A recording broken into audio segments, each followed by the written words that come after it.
I want to talk a little bit about goals on the line of how do you lose 37 pounds and write a book. I'm just going to kind of give you that as an example. For 24 years of my adult life, by choice, I weighed well over 200 pounds. I say by choice because, you see, I have never accidentally eaten anything. I mean, it's always been deliberate. And when I choose to eat too much today, I have chosen to weigh too much tomorrow. You can choose to set goals and realize your potential, or you can choose not to set them. Now, if you choose not to set them, you got to understand that the consequences are not going to be good down the road. For 24 years, I was going to lose that weight. As a matter of fact, in 24 years, I lost several thousand pounds of weight. How many of you already know exactly what I'm talking about?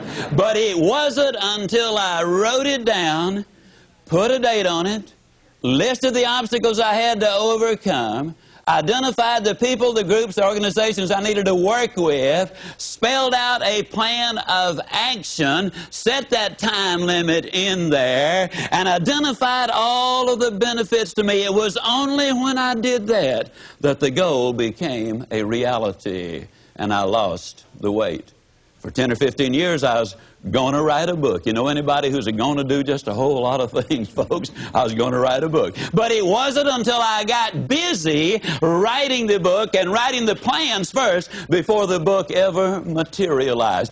Now, if it sounds like I'm trying to sell you on having goals, how many of you are getting close already? How many of you are becoming convinced right quick like that you need to have those goals? There's no question about it. The immortal J.C. Penney many, many years ago said, "Give me a stock clerk with a goal, and I'll give you a man who will make history. But give me a man without a goal, and I'll give you a stock clerk."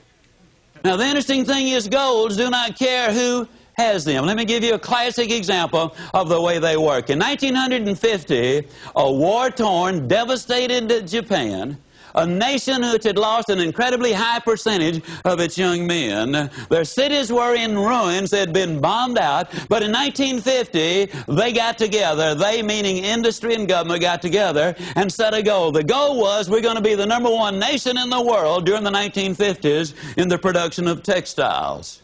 In 1959, ladies and gentlemen, they accomplished that objective. In 1960, they set another goal. We're going to be the #1 nation in the world in the production of steel. Now, when you understand there's no iron ore in Japan of any significance, there's no coal of any significance there, we're going to be the #1 nation in the world in the production of steel, it seemed like an absurd goal, and yet they reached their objectives. They had taken all of the steps. In 1970, the Japanese set another goal. They said during the 70s, we'll be the #1 nation in the world in the production of automobiles. They missed it, folks. 1 year. It took them until 1980. In 1980, they set another goal. And this time, their goal was, we're going to be the #1 nation in the world in the production of computers and electronics. Yes, indeed, ladies and gentlemen, you absolutely must have those goals. You got to write them down. You got to put a date on it. You got to identify those obstacles. You've got to identify the people, the groups you need to work with. You got to find out what it is you need to know. You got to develop a plan of action, and you got to write it down. What's in it for me? Now, that's a formula that I have just given you, pure and simple. Now, if I were to ask you what 3 times 3 was, there isn't a person here who could not instantly answer it. But if I were to ask you what is 5,128 times 2,165, odds are enormous that very few of you could pop out the answer that quickly. But if I were to say to you, get your pencil and paper out, figure it out, then all of you could figure it out. Why? You know the formula.